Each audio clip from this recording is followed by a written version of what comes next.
زوته وعكس وته قري وته إنفنتري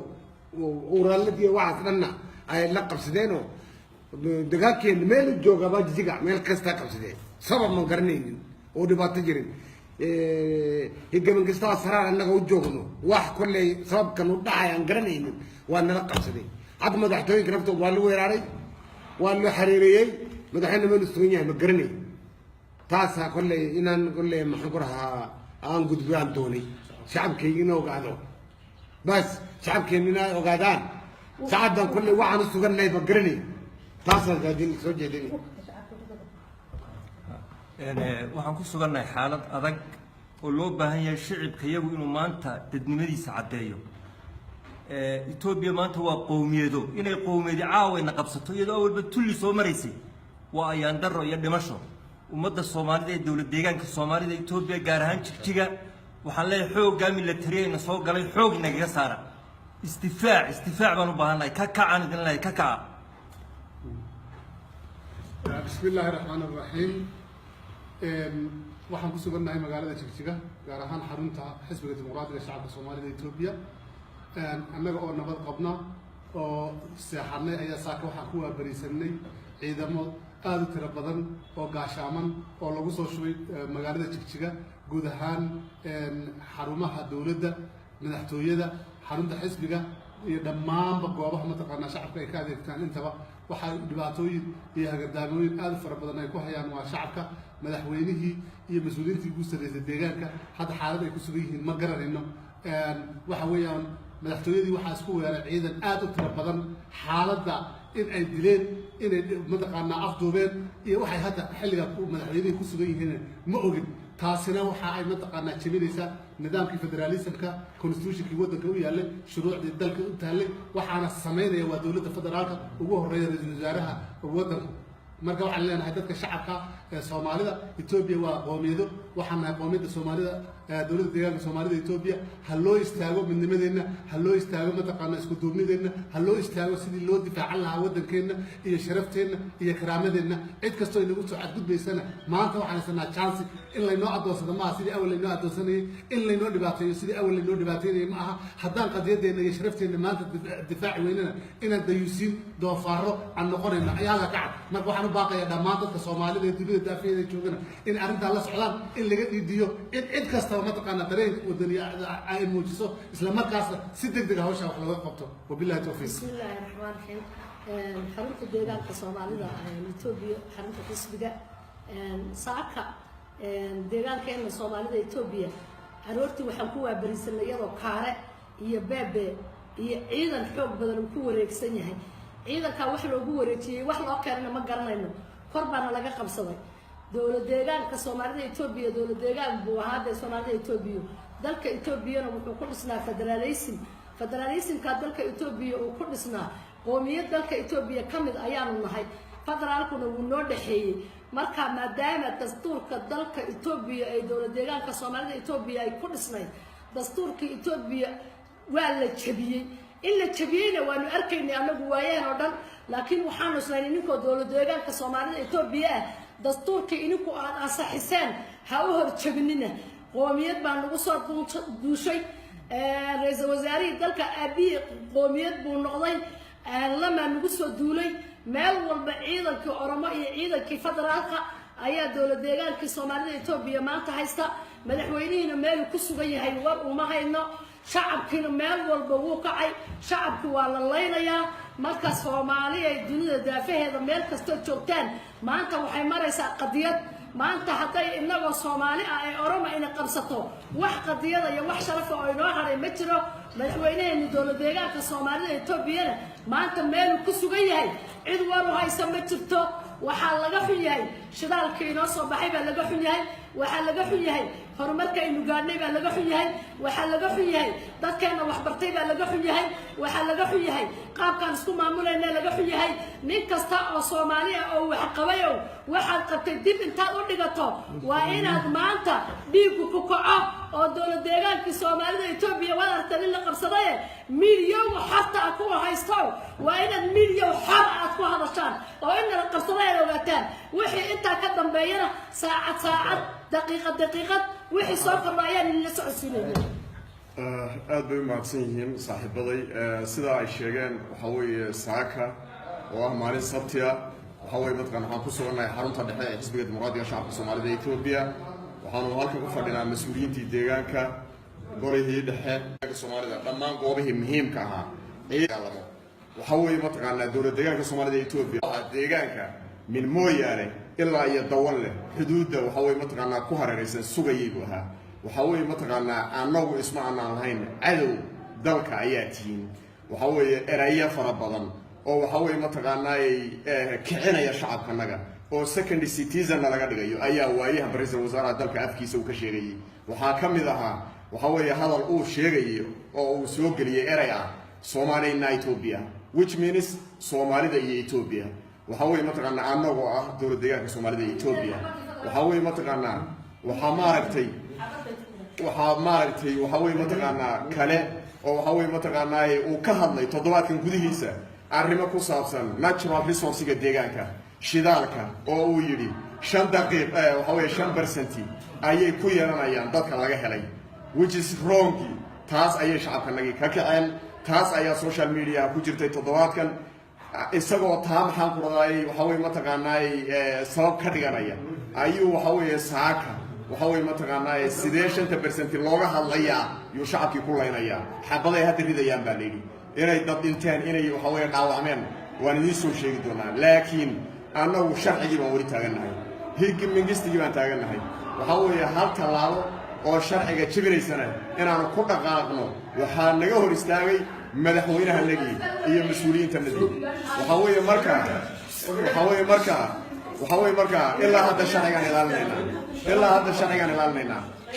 ilaalinayna waxaanu sheegaynaa qoomiyadda waddanka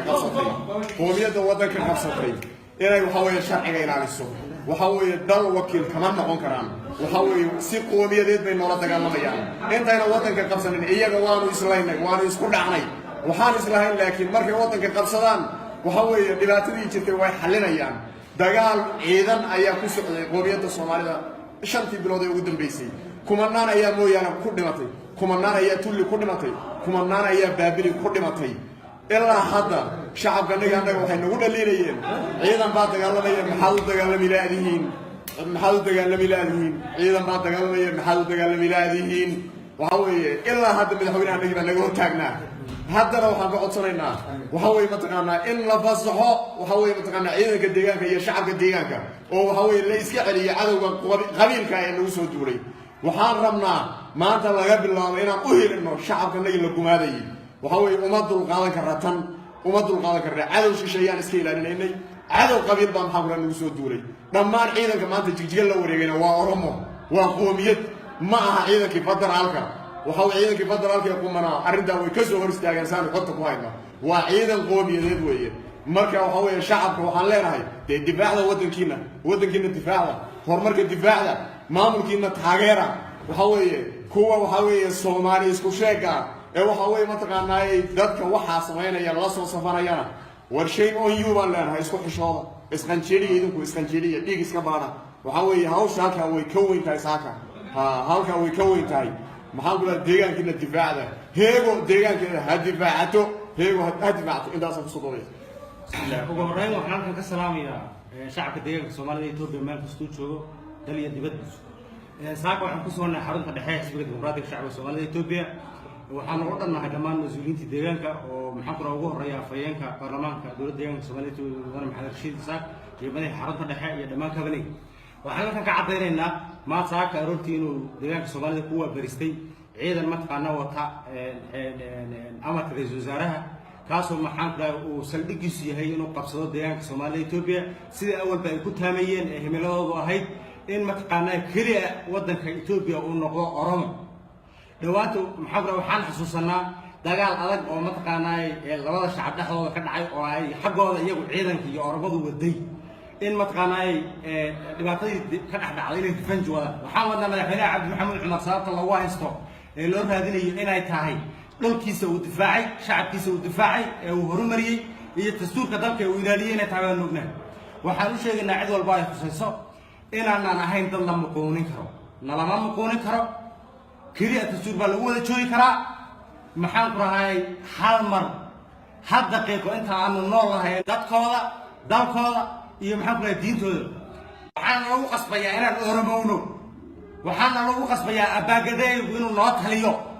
waxaana lagu qasbayaa in mataqaanaa shacab resourciganaga iyo deegaankanaga iyo dhulkanaga la qaato taana dhimashaan ka xignaa maantaan ka xignaa barri baan ka xignaa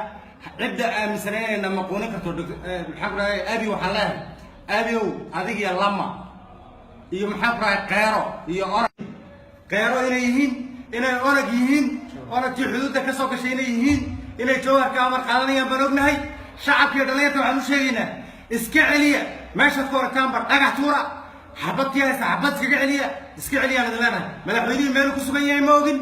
xaruntii maxaan ku rahay madaxtooyada waa la qabsaday dowlad deegaanka waa la qabsaday laakiin taasi ooma suurtoobayso meeshu jooga waa soo qabanaynaa cidda haysatana maxaan ku rahay xabad baan madaxa kala dhacaynaa wey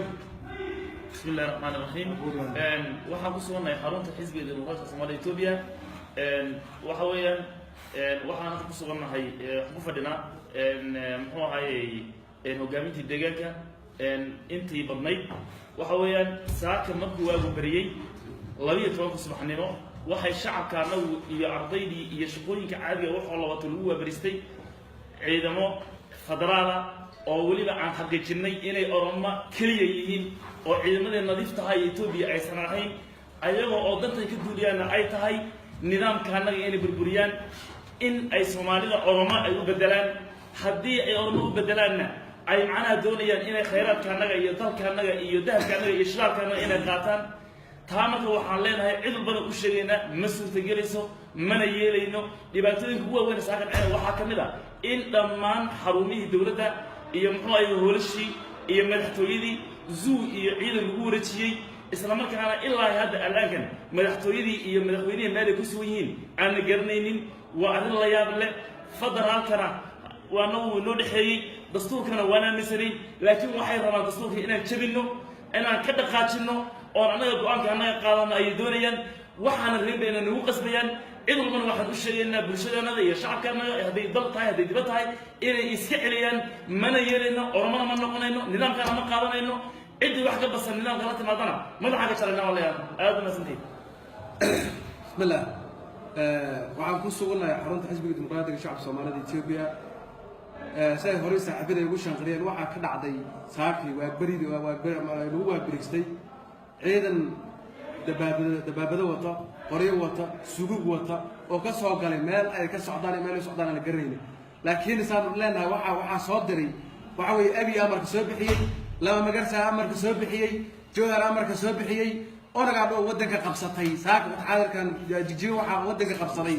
onaga haysta gacanta ku haysta waxaan leenahay shacabka xisbiga dimuqraadiga shacabka Soomaaliya Itoobiya iyo shacabweynaha Soomaaliyeed waxaan leenahay hal iska celiyo onaga hal iska celiyo oramaha hal iska celiyo ciidanku waa oramaha wadata oramaha mas'uul wadanka qabata waxaan ugu qasbaa oromanimaan ugu qasbaa afka oramo ku hadla way oramaha intalisa abaagadaha intaliyo lama hayn maamulo yaa lagu qasbaya ma yeelayno ilaa qaf nafta ay naga baxayso kan ugu dambeeya nafta ka baxayo ma yeelayno waa tuug dhalay hal iska celiyo oo meel walba laga howlgala oo hal dhagax tuuro oo naftiina u huro oo wadankiina wadannimada عدة دقائق ويدا وديوسوا وصوماليا وساك ديجيدا دقائق ويدا واسكعلي ويدا ومال اسكسار ويدا وديوس هل اسكعلي ولا مرة هل اسكعلي